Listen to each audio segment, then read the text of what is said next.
씨발새끼. 捅人真的很混蛋。 너 미쳤어? 原本张妙是可以活命的，结果他妈的被药家鑫捅死了。2010年10月21号凌晨3点，生活在西安长安区农村的老张一家睡得正沉，突然一阵急促又慌乱的敲门声响起，这一下直接把老张从梦里拽了出来。老张心里就想，谁呀？这大半夜的，就披着外套起来开门。他一打开门，发现门外站着的不是别人，是他的侄子小凯。小凯对着老张就说了一句话：爸，小庙出事了，赶紧跟我去看看。爸，小凯不是老张的侄子吗？怎么叫爸？在他们那边管堂叔其实也叫爸，一种习俗吧。从今以后，请你们不要再说谁是孩子的父亲这样的话了。那刚刚小凯说的小妙呢，才是老张的亲女儿。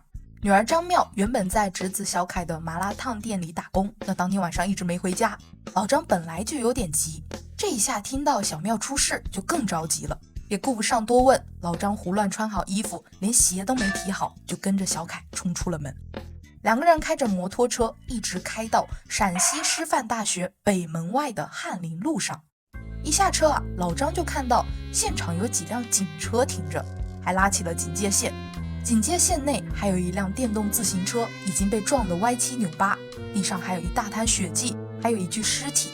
但老张一眼就认出来，尸体身上穿着的那件衣服啊，就是他女儿小妙今天出门穿的那件。警方看到老张过来，马上拿出一些物件让老张辨认。那看着女儿熟悉的随身物件，老张就想冲过去，那被警察死死地拦住。警方表示正在勘察现场，家属请回避。具体的现场情况啊，我们侦查完毕之后再跟你详谈。那没得办法，老张只能先回家，毕竟老伴儿还在家里，身体也不好。在回家的路上啊，老张整个人啊就像是被抽空了魂，他不知道要怎么跟老伴说这件事情，他就呆坐在房间里，一直等到天亮。第二天，老张和小妙的丈夫小王一起到派出所，那民警就跟他们说，小妙出了车祸。但奇怪的是呢，他的身上啊还有8处刀伤，致命伤是右胸前锐器刺创致主动脉破裂大出血而死亡。警方已经立案侦查，正在积极寻找杀人凶手。与此同时，因为这起案件发生在大学城，加上极其恶劣的作案手法，迅速引来了各大媒体的争相报道，那舆论的风波也达到了顶峰。大家都在猜这起案件的凶手究竟是谁，他又为什么会做出这种行为？出乎大家意料的是，10月23号案发2天后，案件宣布告破，因为凶手自首了。赵嘉欣，西安音乐学院的一名大3学生，本起案件的凶手。但是这么凶残的凶手，在同学和老师的眼里，却是一个成绩优异、内向、安静的乖学生。同学们都说，他完全不像是能干出来杀人这种事情的人。那药家鑫为什么要杀这个张妙呢？好问题，那让我们一起回到案发当晚，看看究竟发生了什么。2010年10月20号晚上10点半左右，药家鑫刚在西安外国语大学和女朋友见完面，正开着他的红色雪佛兰轿车行驶在返回市区的路上。因为当时西安外国语大学位于长安区的大学城，这个地方离市区比较远，加上当时没有开发，所以街上的人和车都不是很多，就稀稀拉拉的几个人和几辆车。那药家鑫开着车就很放松，他就打开了车上的影碟机，一边开车一边听偶像滨崎步的演唱会。可能因为分心，加上车速有点快，在开到西北大学长安校区外面的学府大道的时候，药家鑫就听到咚的一声闷响，他的车好像撞上了什么东西。坐在车里的药家鑫就有点慌了，他就拿上随身携带的包下了车。他带包是因为他父母嘱咐他说，贵重的物品你要随身带，然后他就带着了。药家鑫下车后就看到被撞倒的张妙正痛苦地抬起头，这个行为就让药家鑫觉得张妙是在努力地看他的车牌，就感觉在拼命地记住他的车牌号。那当时药家鑫的脑子嗡的一下就炸了，他就害怕，他就怕张妙会赖上自己。于是他从随身带的包里掏出了一把单刃尖刀，转身就朝着倒在地上的张妙捅了过去，一下2下。在极度的慌乱和疯狂之中，药家鑫记不清自己究竟捅了多少刀，也记不得都捅在了哪个部位。直到张妙不再动弹，他才住手，慌忙驾车逃离了现场。但他怎么会随身带刀啊？那是因为那段时间有人跟他讲说这个地方不太太平，他就买了把刀防身用，但没想到这把刀就成了他杀人的凶器。那张妙不久因为被捅伤了，他的主动脉破裂大出血，当场死亡。那开车逃离的药家鑫整个人就很恐惧，因为心神不宁，车速就开得飞快，结果没开出去多远，在翰林路郭南村口，他咣当一声又撞上了两个人，马海娜和石学鹏。那原本药家鑫是想要继续开车逃逸，但这次他被路过的一名热心大哥给拦了下来，没能跑掉。那大哥立马就报警了。那药家鑫就趁这个时候偷偷把捅伤张妙的那把尖刀丢到了旁边的荒地上。交警赶到后处理了这场事故，因为被撞的两个人只受了轻伤，加上药家鑫非常配合调查，所以当时就当作是普通交通肇事处理。交警对药家鑫进行训话、罚款，并扣留了那辆红色的雪佛兰轿车，然后就放他走了。那药家鑫就这样提心吊胆的回到家，他说他整个人当时都是懵的，他也没敢告诉父母自己撞了人，然后杀了人。他就这样躺在自己的床上一夜无眠，直到天亮。那第二天凌晨，路过的行人发现了倒地的张妙，立即报警。警方来到现场后，根据人像对比确认了张妙的身份，并通知了张妙的家属前来认尸。因为案发现场没有监控，也没有第三人看到这个过程，所以警方第一时间很难破案。不过警方在调查的过程中发现，离张妙案发不远处还发生了一起交通事故。肇事的车是一辆红色的雪佛兰，那警方立刻赶到交警大队查看这辆轿车。他们发现这辆轿车的车头是有损毁的地方，更重要的是车上是有血迹的。但是当时被撞的两个人只是轻微的碰伤，并没有出血。警方由此就怀疑这辆雪佛兰轿车的驾驶人药家鑫是不是有作案的可能。那有血迹的话，警方是不是可以把这个血迹跟死者进行对比呢？不就可以知道药家鑫是不是凶手了吗？这个血迹鉴定是需要时间的呀，所以警方第一步肯定是先传唤了药家鑫进行询问，同步进行的嘛。那10月22号，警方传唤，面对警方的询问，药家鑫坚决否认。那警方在没有充分证据证明他是凶手的情况下，只好让他先回去。但这次传唤成了压垮药家鑫的最后一根稻草。他知道这件事情肯定瞒不住了，回到家他的精神也崩溃了。经过一整夜痛苦的思想斗争，第二天，也就是10月23号的清晨，药家鑫做了一个决定。他来到父母的房间，叫醒了还在睡觉的妈妈，他让妈妈抱抱自己，然后才说：妈，我出车祸了，我撞死了一个人。那可以想象药家鑫的妈妈听到这句话的时候有多么的震惊，她就立刻打电话给正在上班的丈夫药庆卫。药庆卫听到之后立刻打车回家。那夫妻俩冷静下来一分析，觉得眼下唯一的出路就是让儿子去自首。他们当即带着药家鑫来到了派出所，但注意，此刻的药家鑫对他的父母依然有所隐瞒。在警局呢，他也只承认自己开车撞了张妙，就绝口不提他用刀捅人的事情。直到警方一步步追问，抛出关键证据，他才最终交代了自己持刀杀人的全部事实。也是直到这个时候，药家鑫的父母才通过新闻知道儿子作案手段的全部真相。原来儿子不仅撞了人，还动了刀。他父亲后来回忆说，太自信太自负都不好，我不问他，就是太相信他不会对我撒谎，他说是车祸，我就相信是车祸。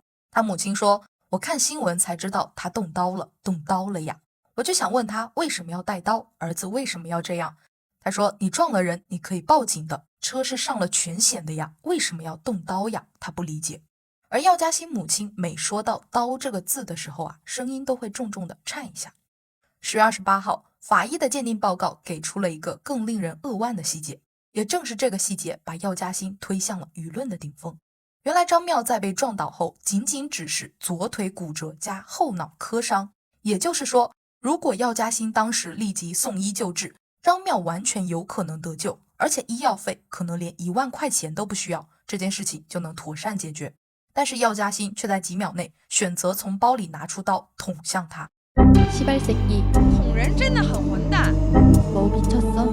原本张妙是可以活命的，结果他妈的被药家鑫捅死了。那关于为什么要拿刀，药家鑫在采访中提到了一个直接动机。他说他看见张妙在努力看他的车牌号，他当时脑子里就冒出一个念头，农村人很难缠。他害怕张妙事后会没完没了的纠缠和麻烦他和他的父母。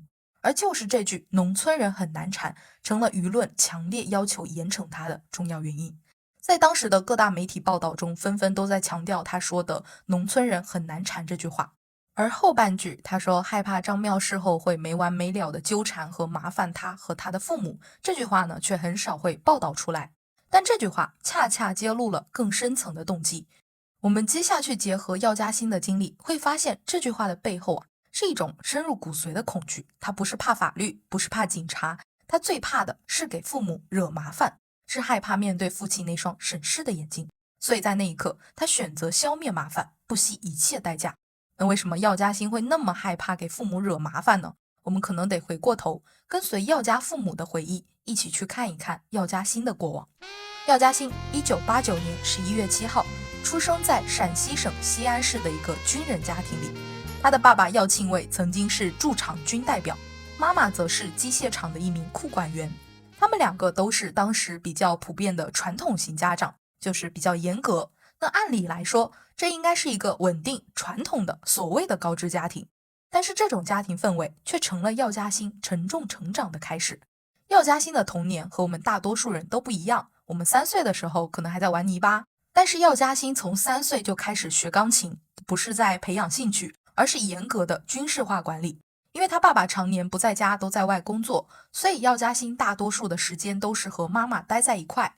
那个时候他妈妈1个月工资是50块钱，那30块都拿去交钢琴的学费，所以每次学琴只要弹得不好，妈妈就会拿尺子打他的手。那小小的药家鑫经常是一边哭一边弹，但是他在学琴的过程中可以说是从不反抗，因为他知道多学一次就是多花一次的钱。除了学习钢琴以外，家里对药家鑫在人际交往方面也是要求非常严格的。他妈妈从小就立下规矩，只要跟小朋友打架，不管谁对谁错，回来肯定要挨骂。因为在药家鑫妈妈的观念中，只有严格教育才能成才。而药家鑫爸爸的教育理念呢，跟妈妈是高度一致的，浓缩下来就是3句话：凡事忍让，绝对服从。有一次，药家鑫在学校被同学欺负，同学就逼他说：“你要背我，如果不背，你就得给我1块钱。”那药家鑫就把这件事情告诉了他爸爸。你猜他爸爸怎么说？他爸爸是说：“那你就背他呗。”后来学校老师了解这件事情之后，就找来了双方的家长。那药家鑫爸爸当众还是那句话：“小孩子玩嘛，背一下就背一下。”他就始终没有站在儿子那边。再加上药家鑫的爸爸可能是军人出身，所以说话就特别像下命令，从来也不给孩子解释说我让你做这件事情的理由是什么。他表达的方式也特别的强硬，他认为只有这样才是对孩子好的教育。在这种教育下，药家鑫的性格受到了潜移默化的影响。用他妈妈的话来形容，就是变得很奴，这是陕西话，意思是懦弱怕事。他妈妈发现儿子变得很怕男的，尤其是他爸。在这种不准惹事凡事忍让的教育下，药家鑫妈妈口中的那个奴性就在药家鑫身上越箍越紧。到了中学，这种性格让药家鑫吃尽了苦头。班里有同学就欺负他，甚至按着他的头往墙上撞。可药家鑫呢，他不敢还手，也不敢告诉父母，因为他知道说出来只会再被父母再骂一顿。他就开始抵触上学，他就害怕那个学生再欺负他。药家鑫的性格形成，他爸爸要负很大的责任，一直被欺负，从不敢反抗。那现实生活变得特别的压抑，药家鑫就开始转换阵地，他开始在网络世界看能不能找到一些精神上的慰藉。他就开始迷恋上了网络游戏以及追星，而且他的这种追是一种近乎狂热的沉迷。举个例子，他喜欢日本歌星滨崎步，那 MP3 里全是他的歌，但他听不懂日文，他就把那些歌全标成中文， KTV 里也只唱这个人的歌。甚至有一次在网吧下载一个关于滨崎步的游戏的时候有人喊地震啦，大家都跑出去了，只有药家鑫一个人还坐在那里。他说如果我跑出去，我又得重新下载。那因为沉迷网络，他的成绩就严重下滑。那药家鑫的爸爸知道这件事情之后，就开始反思，他认为肯定是自己长期在外工作，疏于对孩子的管教，孩子才会变成这样。所以他毅然决然选择转业回家，专心专程教育孩子。那每个月呢是拿着2000多块钱的转业金。为了调整孩子这种有点网瘾的感觉耀庆卫他采取的方式呢就非常的极端。他在耀嘉欣初一的那个暑假，他把耀嘉欣锁在了只有10平方米的地下室里。这个地下室非常的潮湿，没有窗户，也没有阳光，只有一张书桌和一个台灯。那耀嘉欣除了吃饭，其余的时间都会被锁在这里进行学习。为了监督儿子，耀嘉欣的爸爸甚至这段时间不工作，就专门在家里盯着耀嘉欣。那盯了整整1个多月，耀嘉欣就一直被关在里面嘛。那后来就放出来了。后来他父亲在接受柴静采访的时候说这是他儿子自己要求的。但无论起因如何，这段经历就成为了耀嘉欣记忆中无比痛苦的烙印。被放出来之后，耀嘉欣也没有跟他爸爸进行过任何交流，也没有说自己的想法。在他爸爸看来，就觉得这一招效果显著。因为耀嘉欣上了初2之后，明显乖了很多，似乎戒掉了网瘾，成绩也提高了不少。但是耀嘉欣自己说，从那以后，他开始变得特别的压抑，经常想自杀。他觉得人生除了无休止的恋情外，毫无希望。他觉得别人都快乐，唯独自己做什么都没有意义。他甚至对同学说，我心里可能有些扭曲了。但这些想法他从来没有跟父母坦白过。那唯一一次耀嘉欣对爸爸的反抗呢，是在中学上了法制课后，耀嘉欣拿着书回来对爸爸说，你压迫我，管着我。那耀嘉欣的爸爸陪着儿子翻了一遍书，告诉他说，我是你的监护人，当然要管你，不然你犯了错就要我来承担责任。从那以后，耀嘉欣就再也没有反抗过了。那上了高中，新的痛苦又来了。因为缺乏运动，耀嘉欣的体重飙升到了168斤，身高不到1.65米，而且他的肥胖已经到了影响健康的程度，胖到胸骨压迫肌肉产生剧痛。那医生就警告他，再不减肥你会有生命危险。那耀嘉欣的爸爸为了他的健康，就想督促他减肥，但是这个话说出口却变了个味道。他对儿子说，你再胖下去，以后连男人都不会喜欢你。那个时候刚好是青春期，刚好对这方面外貌什么的都很敏感的时候。那爸爸的话加上同学的调侃，就让耀嘉欣开始了疯狂甚至自虐式的减肥。他有时候会吃下一大堆的食物，再自己催吐出来，就用这种极端的方法。他4个月暴瘦了60多斤，但是最后却患上了严重的胃溃疡。瘦下来之后，耀嘉欣还是不满意，他开始想要整容，因为他觉得自己是单眼皮不好看。他跟爸爸讲了这个想法，爸爸说，好不好都是父母给的，如果你破坏了，以后就是对我的不尊重。在耀庆卫的教育理念里，孩子非常热衷干的事情，他都会打击他，不想让孩子过热，就想浇点冷水。他甚至不愿意儿子去读音乐学院，觉得不赚钱。但是他也不直说，他反而背地里去找钢琴老师，就让老师多打击儿子。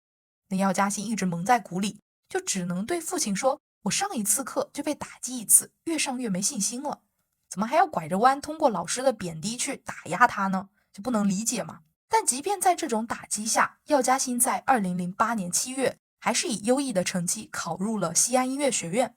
那这对于从小被逼着练琴的他来说，就像是一种解脱，也似乎证明了过去10几年的严苛训练的价值。那外公知道他考上大学很高兴，就奖励了他1万多块钱。对于这笔钱，耀嘉欣有自己的想法，他就绕过爸爸，跟妈妈商量说，他能不能用这笔钱去整容。那看着儿子对外貌如此纠结，妈妈同意了。那耀嘉欣就拿着5000多块钱跑到医院给自己割了双眼皮。那进入大学之后，耀嘉欣发现自己苦练多年的钢琴是能换来实实在在的报酬的。他开始去酒店弹琴，做家教，学生也从几个发展到了20多个，月收入从1000多涨到了3000多。在当时他几乎是实现了经济独立。但经济上的自立并没有缓解他跟他爸爸之间那种紧张的关系。因为耀嘉欣曾经买过一把按摩椅送给他爸爸，想要表达自己的心意，但换来的却是爸爸的一盆冷水。他爸爸说，我要的不是这个，我只有一个要求，将来你挣不着钱，别问我要。就感觉他爸有点硬邦邦的，不太会顾及孩子的感受，也不会回馈这种情感的表达。那耀嘉欣的妈妈看着儿子每次教课都很晚嘛，就基本上要11点多12点这个样子，他就想说给孩子买辆车。那他爸爸就不同意，觉得这样太张扬了。而且会把之前退役的那些存款全部花光。最后还是他妈妈强硬做主给买了辆车，但这辆车有个前提，那就是药家鑫每个月必须给家里1000块钱。那最后呢，父母凑了10多万，又借了4万块钱，给药家鑫买了那辆红色的雪佛兰轿车。但有了车之后，药家鑫的消费也开始升级，每个月开销非常大，钱不够了还是会问家里要。那以上就是药家鑫的人生经历。是的，就感觉他爸是一个控制欲很强的一个人但是他妈妈还是很疼他的。那也可以看出来，药家鑫好像一直想要证明自己，是不是？无论是割双眼皮还是做家教，他好像都很渴望得到父母的认可。但是父母一直传达出来的想法就是，你反正不要麻烦到我就好了。那也是因为这样，或许药家鑫才会说出那句农村人难缠，怕他没完没了的缠着我和我父母。那另一边，在得知儿子的杀人理由后，药家鑫的爸爸表示完全无法理解，因为他本身就是一个农村人。他爸爸来自山西农村，到事发的时候，爸爸的哥哥姐姐都是在农村生活，甚至他爸爸每年都会带着药家鑫回到农村看望亲人，所以他不理解儿子为什么会这么想。但无论如何，事情已经发生了，药家鑫的爸爸就为儿子找了辩护律师，希望能让儿子留得一命。2010年11月23号晚上，罪犯药家鑫被长安警方依法刑事拘留。11月25号，经长安检察机关批准，因涉嫌故意杀人罪，罪犯药家鑫被依法逮捕。案件呢也进入了司法程序，药家也开始跟张妙的家属进行接触。在中院的调解下，双方一度基本达成了一致，药家筹资30万，外加1辆车作为赔偿，就能够拿到对方的谅解书。那药亲卫觉得，如果拿到谅解书，儿子或许能够判死缓，保住性命。就在药家以为看到一线生机的时候，一个关键人物强势介入了，他叫张显。他当时是西安电子科技大学的教授，材料学博士，也是受害者张妙的同村人。那作为教授，张显说的每一句话就显得格外有分量。2011年2月，张显正式作为张妙家的代理人，开始在网上发声。他开始有意无意把药家鑫案等同于当时的舆论热点我爸是李刚案，给他给并起来。他不断在微博公布诸多疑点，就不断的暗示药家有背景，案子有黑幕等等信息。张显还发表微博说，房价高的西安，药家在市区内居然有4处房产。结合药家鑫平时生活的奢华，买5000块手机，花巨资整容，开14万私家车，药家的资产绝对超出了药家父母收入水平的数倍。张显还发表微博说，药家鑫有车有妞还有美容，一定要将这个军二代拉上绞刑架。张显还在新浪博客称，药家鑫的爸爸药亲卫是军械采购环节的蛀虫，称他身居军械采购要职，利益纠葛颇多，还希望中央军委彻查此人，他肯定有经济问题。并没有，这些其实都是未经证实的信息，就是他自己的一个想法。但这些言论在当时呢就迅速发酵，并引爆了舆论。再加上当时还有个别极端言论的出现，比如所谓的药家鑫师妹就发表言论说，社会精英不该为村姑抵命这种话。那这种言论还得到了部分人的支持，那有可能是个别人的炒作，但是在当时一定程度上是进一步激化了社会的对立情绪。那在张显的介入下，张妙的丈夫王辉也一改之前同意调解的态度，就坚决拒绝民事赔偿。那无数的网友就站到了张显一边。那一时间呢，社会的情绪就被彻底点燃，就变成了两股声浪嘛。一个是对药家鑫家庭的极度仇恨，一个是对张妙家庭的无限同情。在这个基础上，张显进一步在新浪、搜狐、腾讯、网易等各大门户网站开设的博客，开始散布针对药家的系列言论，就把药家捏造成了官僚权贵家庭。那为此呢，许多网民就担心说药家会不会花钱买刑，就开始不停的捐款。那至此，这个案件就从一个刑事案件演变为了一场全国性的公共事件。那2011年3月23号，在这种巨大的舆论下，西安市中级人民法院正式开庭审理药家鑫案。庭审中，药家鑫的辩护人向法庭证明说，药家鑫不是十恶不赦的人。他们提交了药家鑫从小到大获得的13份奖励证书，还有同学们联名写的请愿书，就想要说明他平时是一个表现良好的学生。但是这一切呢，都被受害人的家属和公诉方给驳回了。公诉人认为，这些跟他残忍杀人的行为本身并没有直接的关系。那在一审最后陈述的时候，药家鑫也哭了，他说：“我知道我的行为深深伤害了2个家庭，我和我的家人会尽最大努力赔偿。如果有可能，我愿意给张妙的父母养老，给他们当牛做马，请求他们的宽恕。”最后，药家鑫向法庭递交了悔过书，表达自己的忏悔之意。但是忏悔并不能抵消罪恶。2011年4月22号，法院作出一审判决，被告人药家鑫犯故意杀人罪，判处死刑，剥夺政治权利终身，并处赔偿被害人家属经济损失4万5千元左右。那法院在判决书中明确指出，药家鑫为了逃避责任而杀人灭口，犯罪动机卑劣，手段特别残忍，后果特别严重，属于罪行极其严重。虽然有自首情节，但不足以从轻处罚。那听到这个判决，药家鑫当庭提起了上诉。他的上诉主要有几个理由。他说：一，案发路段非常的暗，自己近视看不清。2，他根本记不清自己捅了多少刀，而且致命伤只有1处，自己是属于激情作案。加上西安中院认可了自己的自首情节，但是并没有按照自首减轻判罚。3，他强调自己是初犯、偶犯，父母也积极的赔偿。根据国家针对死刑的慎重态度，认为中院量刑过重。那一审判罚后，药家鑫的父母药庆卫就带着4万5千块钱来到了张家，但张妙的丈夫只收下了1万5的丧葬费，然后把剩下的3万块钱全部退了回去。这个退钱的举动，在当时的网友看来就是一个强烈的信号，意思就是他们张家要的不是赔偿，是药家鑫的命。那2011年4月25号下午，就在一审死刑判决后的第3天，张显在自己的博客贴出了一篇文章，在文章里他非常明确地体现了这一点。文章里明确了3条立场：第一，不要药家带血的钱，对民事赔偿部分放弃上诉；第二，法院判的4万5千块留给药家鑫的父母，让他们养老；第三，药家鑫不死，张妙就不下葬。不得不说，张显这个人还是很会搞舆论的嘛。再加上他有一个教授的头衔，那或多或少他说的话分量也会重一点，大家也更信一点。那这3不原则呢，也被无数的网友奉为有骨气的表现，也瞬间将舆论推向了最高潮。那一时间对药家的同情和敬佩就化作了源源不断的捐款，而药家陷入了一场数字化的人民战争。网友的捐款就源源不断的涌向张家，金额也迅速超过了药家可能给出的赔偿数额。在当时，有一种强烈的舆论认为绝对不能接受药家的和解，不能让他们花钱买命。那为此，为药家鑫辩护的蓝河律师在他的博客中写道：本律师在接手药父维权案后，纵览案件全程，不由悲从中来。此时的药家确实已经陷入了一场数字化的人民战争中，哪怕他们拿出500万元，社会捐款就会突破600万元，和解之门会被彻底关闭。那与此同时，在上诉等待最终结果的日子里，有记者去见了药家鑫。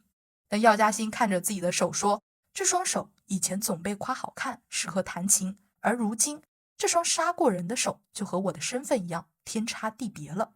那一双本应该流淌音符的钢琴手，最终却拿起了尖刀。那2个彻底破碎的家庭，这一切究竟该怎么收场？药家鑫的上诉会不会改变最终的结局呢？2011年5月20号，陕西省高级人民法院进行2审公开宣判，结果没有任何意外，法院依法裁定驳回上诉，维持原判，死刑。药家鑫的父亲药庆卫没有等到他期盼的转机，尽管难以接受，但他后来对媒体说，他相信法律，接受这个判决。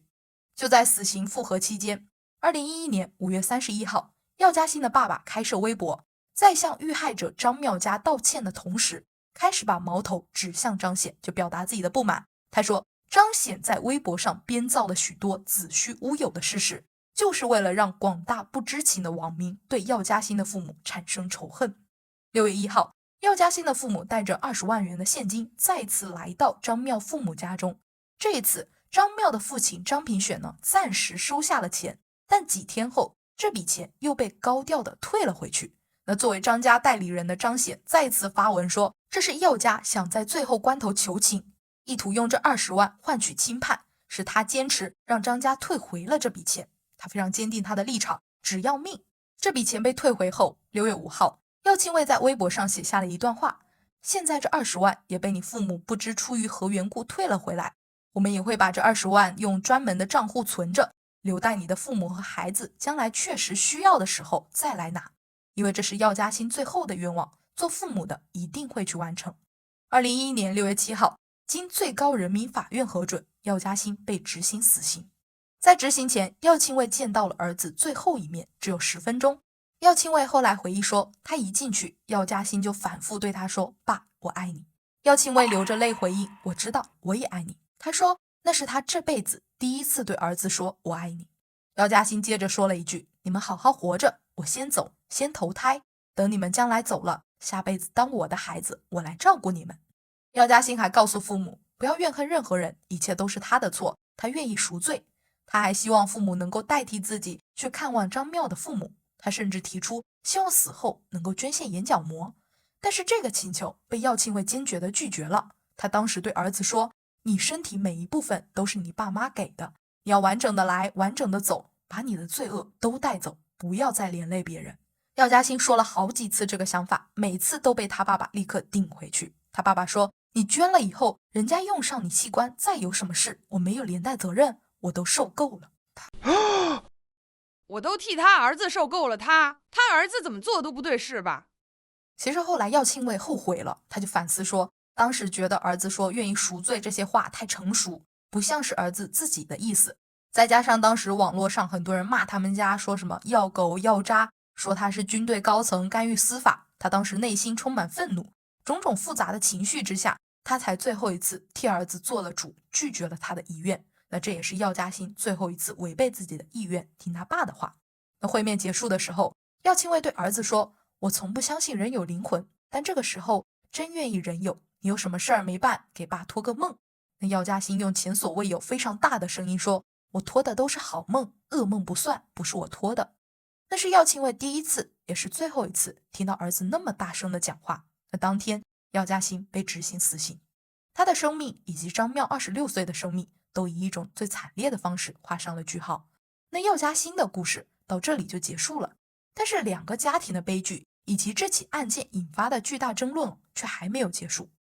2011年8月4号，药庆卫正式起诉张显名誉侵权。就在名誉权案还没有判决的时候，2012年2月7号，一件让公众大跌眼镜的事情发生了。张妙的家人突然通过张显的博客发布声明，要收回之前坚决拒绝的那20万赠款，理由是张妙的妈妈生病了，急需用钱。之前不是说不要钱了吗？怎么又来要了？那这波操作也是让广大的网友很纳闷。那更让网友没想到的是，第二天上午，一场闹剧在药家的楼下上演。张妙的丈夫王辉、代理人张显等人来到了药家楼下。那张显一到场就很高调的说：“我是来看热闹的。”那这句话引来了不少人围观。很快呢，王辉和药家的代理律师马延明发生了口角，进而升级为肢体冲突。王辉就挥拳打了这个马律师，最后警方来了，把双方都带走。王辉也被处以治安罚款200块。这个张显真不要脸，你嘴巴倒是挺厉害。那当时现场很多围观的人都看不下去了，就纷纷议论说，人家的儿子都偿命了，你还上门来闹，这简直是在伤口上撒盐。而自始至终呢，药庆卫夫妇都没有露面。那他们的律师就说，药家鑫死了之后，药庆卫本身心脏就有问题，那就加重了，然后就出现了面瘫，时常会流口水。他的妻子则患上了严重的抑郁症，他们的身心状态根本无法面对媒体和公众，所以他们才没有出面。那这件事情的视频也在网上迅速引爆了舆论的反转。那公众的质疑主要集中在2点。第一，诚信问题，因为当初张家是高调拒收，说代写的钱他们不要，对吧？那引来了网友无数的同情和赞赏。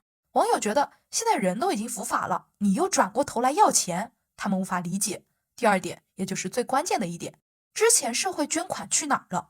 张家在案发后是接收了大量的捐款，为什么短短几个月就连看病的钱都没有了？那我这里查了一些捐款记录，那第一笔是上海学者傅卫刚募捐了54.5万元，用途非常明确，4.5万元给张妙的丈夫王辉，10万元给张妙的父母，40万元以保险的形式留给张妙的孩子作为生活和教育基金。第二笔钱是深圳媒体人周斌发起的张妙孩子成长基金，募集了差不多是22万，由深圳慈善会托管，每个月会支付给孩子1000块钱的生活费。除此之外呢，张显还对媒体说，王辉还直接收到过差不多16万元的零星捐款。这样算下来，张家获得的捐款总额可能接近100万，那其中至少有26万是直接给到王辉和张妙父母的现金。网友就质疑，为什么短短几个月就连看病的钱都没了？那面对捐款去向不明的质疑，张显就回应说，捐款跟我有什么关系？他表示自己和张家的代理关系已经解除，捐款是个人隐私，他不知道。那当时的网友对他这个说辞也是很生气哦。那媒体就试图联系这个张妙的父亲和丈夫，但他们的电话一直处于关机状态。那张家再次索要20万的行为就彻底激怒了之前一直同情他们的网友，大家就普遍认为药家当初愿意出钱，一是为了救儿子，二是寻求内心的救赎。但是当时被张家一口回绝，如今药家鑫已经死了，此时你再来要钱，于情于理都说不通。至此，舆论从支持同情张家一下子来了个大逆转。那凤凰网当时的民调就显示，超过78%的网友反对张家索要这20万，这与1年前超过95%的网友要求判处药家鑫死刑的情形形成了巨大的反转。那舆论的天平也第一次倒向了药家这边。那面对大家的质疑，张显在博客上再次发表了一篇长长的说明。他声称是因为听说药庆卫在网上说给他们存着20万，他们才去要的，并把药庆卫的这个行为比喻成了掉个骨头逗狗玩。他还说张家是冒着被口水淹死的风险去证明药家是不是在作秀。那对目前被网友质疑的捐款去向问题，他并没有过多的去说明，只说请广大网友放心，无论如何我们不会做不要脸的事。那最后署名张妙的父母儿子的姓名。这个张显根本不关心正义，煽动社会和张家人来提高自己的名声。我从未见过有如此厚颜无耻之人。对张显他发的那些博客的意思他的想表达的感觉就是他是帮助张家发声了，他所做的一切都是为了得到张家所谓的公平正义的，那他是这个意思但是网友对他这种当面一套背后一套的行为就不买账，那张显也引来了更多的嘲讽。那眼看着形势不对，张显就再次发博客说张妙家人决定，如果得到20万元，将会全部捐给农村贫困儿童，供他们接受教育。那这个急转弯就让更多的网友怀疑他们的真实动机，就有网友直接质问，之前的社会捐款你们也说别人无权过问，这次的钱到手后会不会又是同样的说辞？那一直沉默的药家终于在2月11号通过律师做出了回应。那药庆卫提出了3个条件：第一，如果张母真的生病，请出示证据，并公示之前所有捐款的使用明细；第二，要求张家澄清之前对媒体说过的不实言论；第三，必须说清楚这次上门要钱的目的和经过。如果满足以上3点，药家会考虑帮助他们。也是在同一年3月24号，药庆卫夫妇所在的单位就出具了一个证明文件，就表明他们真的是普通的工薪阶层，并不是张显所说的权贵家庭。那对于这场舆论风波，一位长期跟踪报道这个案件的记者就评价说张妙的父亲张平选其实是个老实人，他也说过药家的父母也很可怜，药家父母并非恶人等话。记者认为张显这一系列的操作很有可能是名誉侵权判决前进行最后一搏，看看能不能再次操控舆论。那北京青年报的评论员张天卫更是一针见血地指出，张显在这个案件中在不断的煽动仇恨，火上浇油，把一桩刑事案件锁定为了阶级仇杀，不断消费公众的正义感，以达到他的私利。那药家的律师更是痛心地说，这种行为开创了舆论暴力干预司法的恶劣先河。就连张妙的丈夫王辉后来都承认说，没有张显，药家鑫肯定被判死缓了。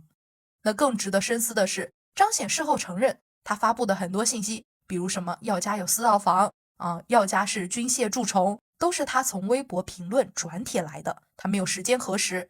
他在这个期间也一度连续打了5次电话给药庆卫，用道歉下跪的方式希望他能够撤诉。但当他这些言论被戳穿后他就开始辩解了。他说我说的这些话都是为了监督司法。他认为为了这个更崇高的目的，手段其实可以灵活一点。那张显这番辩解的言论一出来，中国青年报当时就驳斥了这种诡辩，就强调说，监督司法有无数正当的途径，绝不能成为造谣侵权的借口。人民日报也发表评论，深刻反思网络时代的言论边界问题。当人人都手握麦克风的时候，我们的底线到底在哪里？讲完了所有的审判争执和舆论风波，也许我们应该回到故事最初也是最根本的地方，我们去看一看两个被彻底摧毁的家庭。在柴静的电视采访中，我看到了张家最真实的模样，也了解到了受害者张妙那短暂的一生。张妙1984年8月出生于陕西省西安市长安区兴隆街道北雷村。初一毕业后，他就到市区打工，那平时非常的孝顺善良。2006年，22岁的张妙嫁给了邻村的青年王辉。王辉家里很穷，那张妙结婚后，大多数时间都住在娘家。08年6月，张妙为王辉生下了儿子毛蛋。那儿子出生后，为了经济，那张妙就白天在堂哥张凯的麻辣烫店里打工，一个月拿着700多块钱的工资。张妙出事前几个月刚刚搬回家住，房间里四壁空空，连个灯泡都没有。他甚至没有一张正式的遗照，唯一能找到的是2张合影，一张初中毕业照，一张和小姐妹的合影。照片里他总是站在最后一排，扎着马尾，穿着黑衣，翻着白衬衫的领子，有点怯生生地笑着。他妹妹说，姐姐张妙不爱说话，性格老实厚道，小时候身体不好，是喝奶粉长大的。在农村，这算是一种很金贵的待遇了。那张妙初中辍学之后，就一直在外打工，人生过得很不容易。结婚前，电视、影碟机都是借来的。那他那个时候去挣钱，只是想让自己2岁的儿子能够吃好点，穿好点。在电视采访中，张妙2岁多的儿子正在院子里玩游戏。那孩子天真烂漫，拿着玩具奥特曼塞到了记者的手里，却误说成了摩托。那一旁张妙的父亲盯着外孙，偏过头轻轻叹了口气，那叹息轻的几乎听不见。而里屋传来了张妙母亲撕心裂肺的哭喊声，她哭着说，妈给你做好了饭，你怎么不回来吃？这位母亲在女儿出事后就精神恍惚，反复说着这句话。记者问张父要不要去劝劝，这个被生活折磨的消瘦黝黑的老人摇摇头，不劝，这事没法劝。更令人心酸的是，由于孩子太小，他对妈妈的记忆是模糊的。后来他爸爸说，孩子甚至会拿着张妙的照片喊阿姨。而在城市的另一头，药家鑫的父母同样生活在巨大的阴影中。他们住在华山机械厂的老宿舍楼里，家里还是上世纪90年代的装修，水墨石的地面，硬邦邦的转角沙发，厕所马桶的拉绳都是坏的，得用勺子舀水冲。药家鑫的房间里，桌上放着他13、14岁的照片，那是家里最新的照片了。照片前摆着他庭审时戴的眼镜，旁边是2张滨崎步的专辑。药庆卫说，儿子走后49天，电脑一直开着，循环播放他最喜欢听的歌。因为药家鑫说过，爸，你给我放那些歌，我听一下就能回去。夏天到了，药家鑫的妈妈给他的床铺上了凉席，挂上了蚊帐。他说，我害怕蚊子咬着他。他每天都躺在儿子的床上睡觉，怀里紧紧抱着一只药家鑫生前最喜欢的毛绒熊。药家鑫妈妈说，我都没舍得洗，就怕把他身上的气味洗掉了。那药庆卫站在渐渐暗下来的客厅里，喃喃自语说，我在农村的时候总听说人死了家里会有动静，我以前特别怕，现在特别希望有，可是没有，真的人死如灯灭。后来药庆卫在微博上写过这样的话，药家鑫的事情上，我负有不可推卸的责任，我平时管教孩子太过严厉，令孩子在犯错之后害怕面对，不懂处理，最终酿成大祸。但颇具讽刺的是，在药家鑫案发酵的时候，音乐人高晓松曾经在微博上激烈评论说，即便他活着出来，也会被当街撞死。生命都漠视的人会爱音乐吗？这条微博当时被数万人转发，然而仅仅1个月后，高晓松就因为醉酒肇事站上了被告席，被判拘役6个月。后来记者采访他的时候，他特别坦然地说，我觉得我活该，每个犯了错的人，别人都有权利把你以前的言论拿出来验证你。他承认自己的问题出在狂妄上，很双标诶。那这个插曲也仿佛在提醒我们说，道德审判他人总是非常容易的，但是自我审视则需要更大的勇气。那2个破碎的家庭，一场本可以避免的悲剧，那故事的结尾或许不应该是任何宏大的结论，只能是一些朴素也最艰难的愿望。愿张妙的孩子能在更多的爱里慢慢理解妈妈这个词的含义。愿2位母亲，一位精神恍惚的做着饭，另一位抱着儿子毛绒熊，希望他们的痛苦能被时间温柔以待，而不是被持续撕开。更愿我们所有人能从这个悲剧中学会的，不仅仅是愤怒，还有反思、理性，以及最为珍贵的对每个生命本身的敬畏。感谢收听本期，我们下期再见。